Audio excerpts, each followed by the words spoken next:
साथियों नमस्कार। रसशास्त्र भैषज कल्पना के अंतर्गत रस द्रव्य परिचय 3 के अंतर्गत जो पॉइंट है 15 नंबर का पॉइंट पुखराज या पुष्पराग, जिसको हम टोपाज के नाम से जानते हैं, ठीक है ना। ये एक रत्न वर्ग के अंतर्गत काउंट किया गया है, ठीक है ना। रत्न वर्ग के अंतर्गत 9 रत्नों में से एक पुखराज या पुष्पराज भी होता है, ठीक है। तो देखेंगे सबसे पहले पर्याय की बात कर लेते हैं। पुखराज या पुष्पराज के पर्याय क्या है। तो पुष्पराज, पुष्पराग, देखेंगे राज है, राग है, पीत रत्न बोलते हैं, गुरु रत्न बोलते हैं, पीत मणि बोलते हैं, गुरु वल्लभ बोलते हैं। ये कुछ इंपॉर्टेंट पुखराज या पुष्पराज के पर्याय है। अब बात कर लेते हैं मिनरोलॉजिकल आइडेंटिफिकेशन की बात कर लेते हैं। देखेंगे कलर कैसा होता है, येलो होता है। स्ट्रिक कैसी होती है, कलरलेस होती है। लस्टर कैसा होता है, विट्रियस होता है। टीनेसिटी कैसी होती है, ब्रिटल होती है, चूर चूर हो जाएगी एकदम। फ्रैक्चर कैसा होता है, इरेगुलर होता है। क्लीवेज कैसा होता है, परफेक्ट क्लीवेज होता है। हार्डनेस जो होता है पुखराज का 8 होता है, और स्पेसिफिक ग्रेविटी जो होती है वो 3.4 टू 3.6 होती है। अब बात कर लेते हैं पुखराज के भेद अर्थात प्रकार की। तो 2 प्रकार का पुखराज होता है, पद्मरागवत, दूसरा है मरकतवत।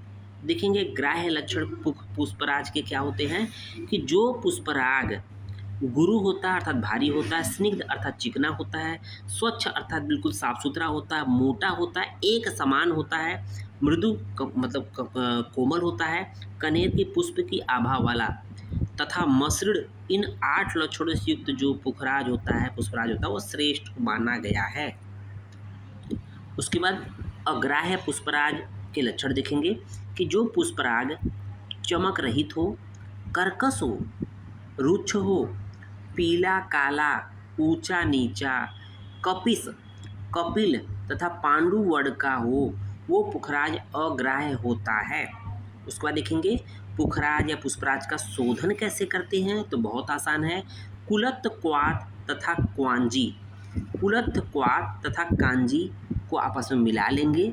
मिलाने के पश्चात क्या होगा कि इसको दोला यंत्र विधि से 1 याम तक स्वेदन अगर कर लेंगे इसमें कुलत क्वात और कांजी में, तो क्या हो जाएगा कि पुखराज का शोधन हो जाता है।